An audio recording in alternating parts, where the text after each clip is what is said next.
பையனோட அண்ணாமலை கிட்ட சிக்கின ரோகிணி எதிர்பாராத ட்விஸ்ட் இந்த மாதிரி இன்னைக்கான சிறுகடிக்க ஆசை சீரியல்ல என்னென்ன நடந்துச்சு அப்படிங்கிறத பார்க்கலாம். ஸோ அந்த வகையில் அண்ணாமலை கிட்ட ரோகிணி அவங்களுடைய அம்மா அண்ட் மகனோட பார்த்தீங்கன்னா இப்போ சிக்கியிருக்கிறாங்க. ஸோ அந்த வகையில் என்ன நடந்துச்சு அப்படிங்கிறத பார்க்கலாம்.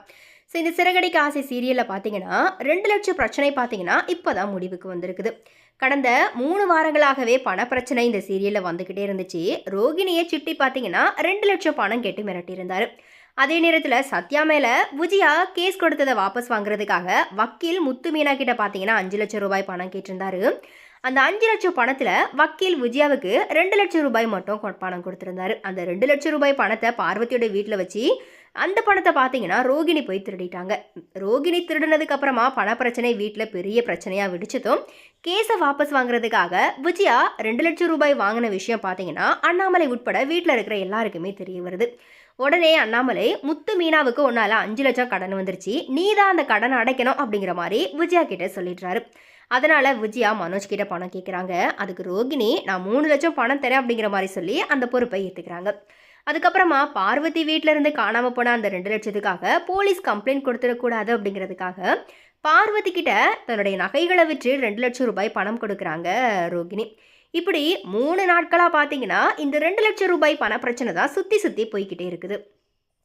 ரசிகர்களுக்கு ஒரு மிகப்பெரிய குழப்பமே ஏற்படுற வகையில் குழப்பி அடிச்சிருந்தாங்க. இது தொடர்ந்து இப்போது ப்ரோமோ பார்த்தீங்கன்னா ஒன்று ஷேர் பண்ணியிருக்கிறாங்க. அது யாருமே எதிர்பார்க்காத விதத்தில் இருக்குது. அதாவது அண்ணாமலை நான் இனி வேலைக்கு போகிறேன் அப்படிங்கிற மாதிரி இந்த எபிசோடில் சொல்கிறாரு. அதுக்கு முத்துவும் மீனாவை வேண்டாம் அப்படிங்கிற மாதிரி தடுக்கிறாங்க. ஆனால் மனோஜும் விஜயாவும் வேலைக்கு போகிறது ஒன்றும் தப்பு இல்லை அப்படிங்கிற மாதிரி சொல்லியிருக்கிறாங்க. இதனால் அண்ணாமலை பார்த்தீங்கன்னா தன்னுடைய நண்பர் பரசு மூலியமாக ஒரு இடத்துல வந்துட்டு வேலை கேட்டிருக்கிறாரு. அங்கே அண்ணாமலை இன்டர்வியூ போயிட்டு இருக்கும்போது அந்த நபர் நீங்கள் வாரத்தில் ஒரு நாள் வந்து வேலை பார்த்தா கூட போதும், இந்த வயசுலேயும் நீங்கள் வேலை செய்யணும் அப்படிங்கிற மாதிரியா யோசிக்கிறீங்க, அது நல்ல முயற்சி அப்படிங்கிற மாதிரி அண்ணாமலையை பாராட்டுறாரு.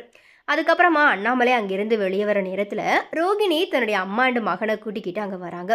ரோகிணியினுடைய மகன் கிரிஷ் ஆட்டோல இருந்து ஓடி வராரு. அங்கே அண்ணாமலை நிற்கிறத பார்த்து அதிர்ச்சியாகி நிற்கிறாரு. இது தெரியாமல் ரோகிணியும் அவங்களுடைய அம்மாவும் பார்த்தீங்கன்னா ஆட்டோலேருந்து இறங்குறாங்க.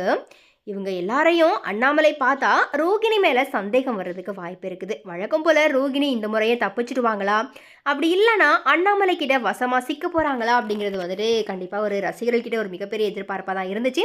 பட் நம்ம ரோகிணி என்னைக்கு இந்த சீரியலில் மாட்டினாங்க? எஸ், நீங்கள் நினச்சது போலவே ரோகிணி பார்த்தீங்கன்னா இந்த விஷயத்துலையும் அண்ணாமலை கிட்ட மாட்டாமல் தப்பிச்சிட்டாங்க. பட் அந்த ஸ்கூலில் தான் பார்த்தீங்கன்னா கிறிஷை வந்துட்டு ரோகிணி சேர்த்துருக்குறாங்க. அதனால் இனி அண்ணாமலை வேலைக்கு வரும்போது எல்லாமே கிறிஷ் எப்பயாச்சும் ஒரு தடவையாச்சும் அண்ணாமலையோட கண்ணில் படுறதுக்கு வாய்ப்பு இருக்குது. அதுக்கப்புறமா கிறிஷ் எப்படி இங்கே வந்தான், ஸோ கிறிஷை யார் மெயின்டைன் பண்ணுறா, இந்த மாதிரியான விஷயங்களை அண்ணாமலை நோண்ட ஆரம்பிக்கும் போது கண்டிப்பாக ரோகிணி குறித்த உண்மைகள் வெளியே வரலாம்.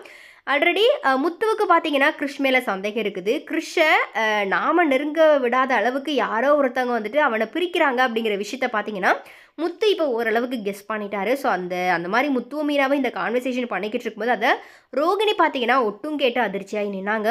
ஸோ இந்த மாதிரி இப்போ பார்த்தீங்கன்னா ஒரு வழியாக இந்த சிறகடிக்க ஆசை சீரியலில் பண பிரச்சனை முடிஞ்சு இப்போ வந்துட்டு கிறிஷ் பிரச்சனையை வந்துட்டு ஆரம்பிச்சிருக்கிறாங்க. ஸோ எனிவே ஆக்சுவலாக ரோகிணி பற்றின விஷயங்களை கொண்டு வந்து ரோகிணி மாற்றா மாதிரியாக கொண்டு போய் இந்த சீரியலை ஹைப் ஏற்றிட்டு பட் அந்த பிரச்சனையை பார்த்தீங்கன்னா அப்படியே ரொம்ப ஈஸியாக முத்துவண்டி மீனா பக்கம் திருப்பி விட்டுட்டு ரோகிணியை வந்து எஸ்கேப் ஆகிற வகையிலேயே தான் வந்துட்டு இந்த சீரியலை வந்து கொண்டு போகிறாங்க. ஸோ எனிவே இது குறித்த உங்களுடைய கருத்துக்களை மறக்காம கமெண்ட்ஸில் பதிவு பண்ணுங்கள்.